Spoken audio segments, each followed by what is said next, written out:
Consider the system of linear equations, हमें दिख गया सर नॉन होमोजीनियस है। जैसे ही नॉन होमोजीनियस दिखा हमने देखा कि भाई डी क्या होगा इसका, ठीक है। तो 1 1 1 और फिर क्या है 2 3 1 एंड फिर 3 5 2, ठीक है यार। इसका आंसर बताओ मेरे को जल्दी से।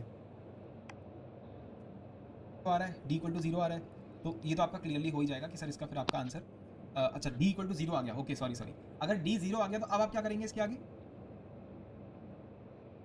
डी 0 आ रहा है ना, डी इक्वल टू 0 आ गया वो ठीक है, बट डी इक्वल टू 0 आने का मतलब ये नहीं है ना कि आंसर हो गया। देखो एग्जैक्टली 3 सॉल्यूशन तो हो ही नहीं सकता, वो तो हटा ही दो, ठीक है। और यूनिक सॉल्यूशन भी नहीं हो सकता क्योंकि डी 0 आ गया है, ठीक है। तो नो सॉल्यूशन और इनफाइनाइट वाले को कैसे निकालोगे? D1 निकालेंगे, ठीक है।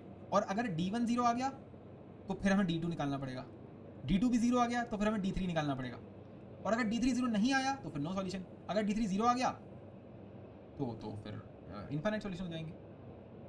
और इनफाइनाइट सॉल्यूशन क्यों हो जाएंगे सर? नो सॉल्यूशन वाला केस भी तो बनता है, क्योंकि साफ साफ दिख रहा है कि 1 2 1 है, 2 3 1 है, जो कोएफिशिएंट्स हैं वो प्रोपोर्शनल नहीं है, तो नो सॉल्यूशन वाला केस नहीं बनेगा, ठीक है। मुझे इसका आंसर नहीं पता, कैलकुलेशन मैं कर नहीं रहा, ठीक है। तो सिचुएशन 6 आपको समझ में, एल्गोरिथम क्लियर हो गया मुझे, बस ये सिचुएशन 6 में से एल्गोरिथम क्लियर है कि सबसे पहले डी निकालो, ठीक है, कि डी 0 है या नहीं है, ठीक है। उसके बाद अगर डी 0 नहीं है तब तो मजा ही आ गया, खत्म हो गया क्वेश्चन। पर अगर डी 0 आ गया तो बस D1 निकाल के देखो, ठीक है। उल्टा सीधा मत चला करो, ठीक है, कि पहले ही शुरू कर दिया D1 D2 D3 सब निकालना, ठीक है, ठीक है ना। तो एल्गोरिथम की तरह चलना है कि D1 0 आ गया, अरे यार चलो D2 चेक करता हूँ, अच्छा वो भी आ गया, चलो D3 चेक करता हूँ, ऐसे, ठीक है। अगर D1 ही नॉट 0 आ गया तो एंड ऑफ डिस्कशन।